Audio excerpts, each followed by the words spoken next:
வணக்கம்.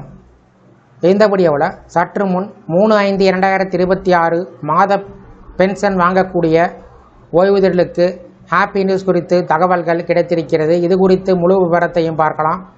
இந்த வீடியோவை தொடர்ந்து பார்க்குறதுக்கு முன்னாடி நம்ம சேனலை இதுவரைக்கும் சப்ஸ்கிரைப் பண்ணாதவங்க இந்த வீடியோக்கு கீழே இருக்க ரெட் கலர் சப்ஸ்கிரைப் பட்டன் அழுத்தி சப்ஸ்கிரைப் பண்ணிக்கோங்க. அப்படியே பக்கத்தில் இருக்கக்கூடிய நோட்டிஃபிகேஷன் பெல் சிம்பளையும் ப்ரெஸ் பண்ணுங்கள். மத்திய அரசு ஓய்வூதியர்களுக்கு மிகப்பெரிய நிவாரணமாக ஒரு புதிய அறிவிப்பு வெளிவந்திருக்கிறது. அதாவது நிலையான மருத்துவப்படி FMA வழங்கக்கூடிய முறையில் முக்கிய மாற்றத்தை அரசு அறிமுகம் செய்திருக்கிறது. குறிப்பாக தேசிய ஓய்வூதிய திட்டம் NPS-இன் கீழ் வரக்கூடிய ஓய்வூதியர்கள், குடும்ப ஓய்வூதியர்களுக்கு இந்த புதிய நடைமுறை மிகவும் பயனுள்ளதாக இருக்கும். ஏப்ரல் 16, 2026 அன்று நிதியமைச்சகம் வெளியிட்ட அலுவலக குறிப்பு ஆணையின்படி இனி தகுதியுள்ள ஓய்வூதியர்கள் மருத்துவ செலவுக்கான ரசீதை சமர்ப்பிக்க வேண்டிய அவசியமில்லை. அதற்கு பதிலாக அவர்களுக்கு வழங்கப்படும் FMA தொகை நேரடியாக அவர்களது வங்கிக் கணக்கில் வரவு வைக்கப்படும். இதன் மூலம் நீண்ட காலமாக இருந்து வந்த சிக்கலான கோரிக்கை செயல்முறை எளிமைப்படுத்தப்பட்டுள்ளது. முன்பாக ஓய்வூதியர்கள் மருத்துவ செலவை நிரூபிக்க பல்வேறு ஆவணங்களை சமர்ப்பிக்க வேண்டியிருந்தது. இப்போது இந்த சுமை முழுவதும் நீக்கப்பட்டிருக்கிறது. இந்த புதிய நடைமுறையின் கீழ் ஓய்வூதியம் வழங்கும் வங்கிகள் தங்களுடைய மத்திய ஓய்வூதிய செயலாக்க மையங்கள் CPPCS மூலம் FMA தொகையினை வழங்கும். மத்திய ஓய்வூதிய கணக்கு அலுவலகம் CPAO முதலில் ஓய்வூதியருடைய தகுதியினை சரிபார்த்து அதற்கான சிறப்பு முத்திரை அதிகாரம் SSA ஸ்பெஷல் சீல் அத்தாரிட்டி வங்கிகளுக்கு வழங்கும். அதன் பின்பு CPPC அந்த அதிகாரத்தின் அடிப்படையில் அரசால் நிர்ணயிக்கப்பட்ட வீதத்தில் காலாண்டு அடிப்படையில் FMA தொகையினை பயனாளிகளுடைய வங்கி கணக்கில் நேரடியாக வர வைக்கும்.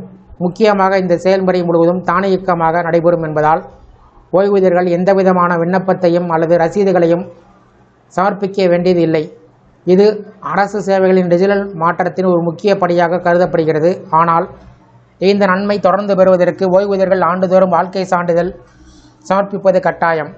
பொதுவாக ஒவ்வொரு ஆண்டும் நவம்பர் மாதத்தில் இந்த சான்றிதழ் டிஜிட்டல் அல்லது அச்சு வடிவில் சமர்ப்பிக்க வேண்டும். இதனை சமர்ப்பிக்க தவறினால் டிசம்பர் மாதம் முதல் FMA மற்றும் ஓய்வூதிய பணம் வழங்குவதில் இடையூறுகள் ஏற்படக்கூடும்.